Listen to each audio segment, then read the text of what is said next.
ओम शांति।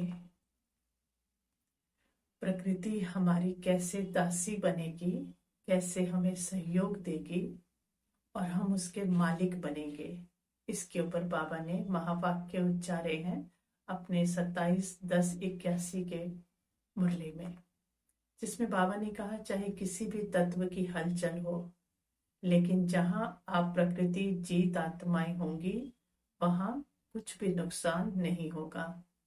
आपको ऐसे लगेगा, सामने दिखेगा कि साथ वाले घर तक आके कोई भी आपदा आकर वहीं पे रुक जाएगी और आप तक नहीं पहुंच पाएगी।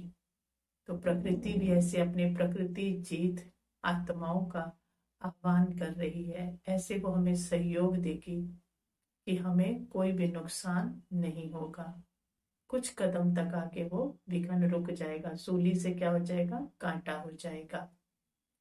तो बाबा कहते जहाँ ऐसे बच्चे होंगे तो आत्माएं, वो घर क्या होगा, वो जगह क्या होगी, सेफ हो जाएगी और लोग उसमें सहारा लेने के लिए भागेंगे। एस्लम जिसे बाबा कहते हैं, वो सहारा लेने के लिए भागेंगे और बोलेंगे अहो अहो प्रभु, तेरी माया, तेरी लीला अपरंपार है।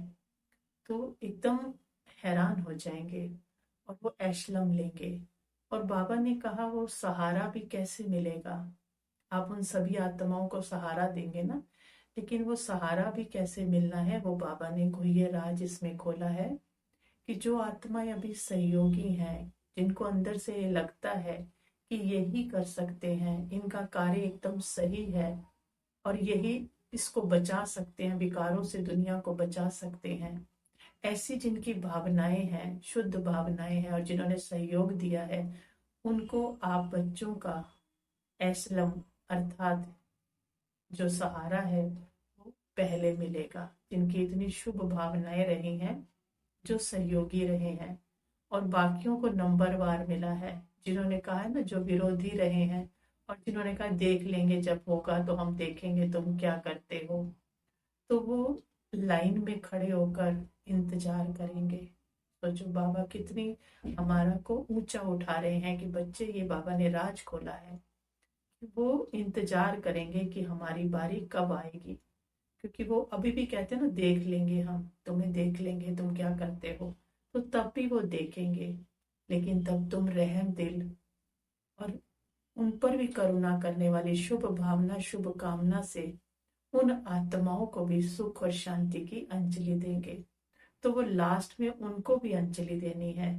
तो विरोधी आत्माएं जो बहुत ज्यादा विरोधी हैं, वो अंत में तुम्हारी भक्त आत्माएं, अंत की भक्त आत्माएं बनेंगी और अहो इष्ट देवी, अहो देवी कहकर तुम्हारे आश्रय लेंगी। तुम्हें उस उनके ऊपर भी रहम की दृष्टि डालनी है। ये बाबा ने अपने महावाक्यों में हमको बताया है। तो इसके लिए हम अभी से क्या अभ्यास करें, जिससे हम प्रकृति पति भी बन सके और हम आत्माओं को अभी से आश्रय दे सके। हम उन विरोधियों को क्या कर सके, अपने सहयोगी बना सके, ताकि उनको ऐसे इंतजार में, क्योंकि हम बाबा के बच्चे रहम दिल है ना, हम नहीं चाहेंगे ना कि कोई भी बच्चा बाबा का, क्योंकि हर आत्मा भाई है ना, तो उसको ऐसे इंतजार करना पड़े। तो उसके लिए क्या प्रैक्टिस करें। तो प्रकृति जीत बनने के लिए पहला अभ्यास जो हमें करना है वो है कि मैं आत्मा स्वयं को मस्तक के बीच चमकता हुआ सितारा अनुभव करे, कि मैं चेतन शक्ति हूं, सर्वशक्तिवान हूं ना। तो अपने पूरे शरीर को सकाश दे कि मुझ आत्मा से पवित्र शक्ति निकल मेरे इस पूरे 5 तत्वों के शरीर में फैल रही है। एक एक अंग की अपवित्रता नष्ट हो रही है और ये 5 तत्वों का बना शरीर पवित्र हो रहा है। तो स्वयं ही अपने इस 5 तत्वों के शरीर को सकाश दे। फिर दूसरा हम क्या करेंगे, फरिश्ता बने और उड़ जाए और पूरे 5 तत्वों को ऊपर जाकर कहीं भी स्थित हो जाए आकाश में, और 5 तत्वों को सुख शांति और पवित्रता की साकाश दे। जल, वायु, अग्नि, पृथ्वी, आकाश सभी को इमर्ज करे। कभी सागर के ऊपर, कभी पृथ्वी पे खड़े हैं, पोलार में, आकाश में, पूरे ब्रह्मांड में पवित्रता की किरणें निकल सब तरफ फैल रही हैं और पांचों तत्वों को पावन कर रही हैं। ऐसे पांचों तत्वों को प्रकाश दे और धरती पर जहां भी बैठे, जहां भी चले, हर वक्त ये अभ्यास करें कि मुझसे पवित्र किरणें निकल इस धरती में जा रही है। इस धरती पर बहुत पाप बढ़ाए हैं हम आत्माओं ने। अब मैं आत्मा, पवित्र आत्मा, इस धरती को पवित्रता की साकाश दे रही हूँ। तो अनुभव करें कि मुझ आत्मा से, मेरे शरीर से, मेरे पांवों से पवित्रता निकलकर इस धरती में समा रही है। ऐसा ये अनुभव करें।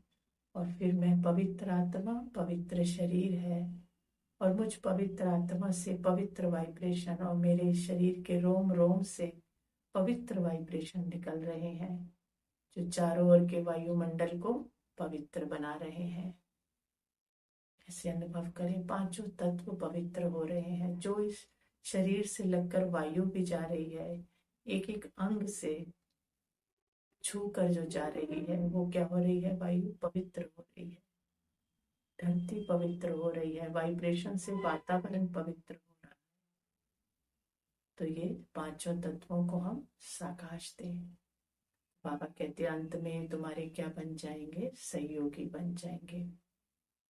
फिर बाबा ने कहा ऐशलम देनी है। जब हम ऐसे हो जाएंगे प्रकृति पति, हम इस अवस्था में हैं, अनुभव करें कि हम प्रकृति जीत आत्माएं हैं। कहीं भी जहां भी बैठी हैं, हमारे आसपास पवित्रता का ही ऑरा है और शिव बाबा हमारे ऊपर छत्र छाया है। हम उनकी छत्र छाया के नीचे प्रकृति जीत आत्मा बैठी है और चारों तरफ प्यूरिटी का, शक्तियों का ऑरा है। और अनुभव करें कि सभी आत्माएं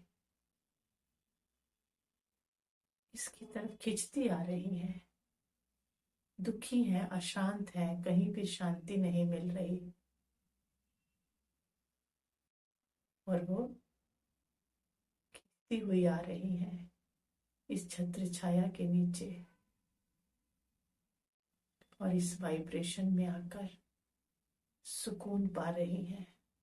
अनुभव करें बहुत बड़ा किला बन गया मेरे आसपास और उसमें सारी आत्माएं आ गई, सारे परमात्मा के बच्चे आ गए और वो सब सुकून अनुभव कर रहे हैं उसके नीचे आकर। उनकी दुख शांति समाप्त हो गई है, उनके मन में भी स्नेह जागृत हो गया है परमात्मा के प्रति और वो भी अपने पिता को पहचान रही हैं। उन सब का भी कल्याण हो रहा है,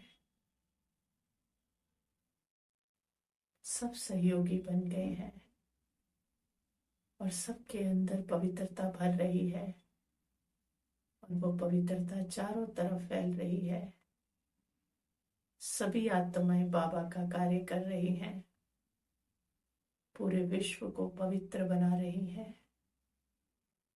चारों तरफ पवित्रता ही पवित्रता फैला रही है।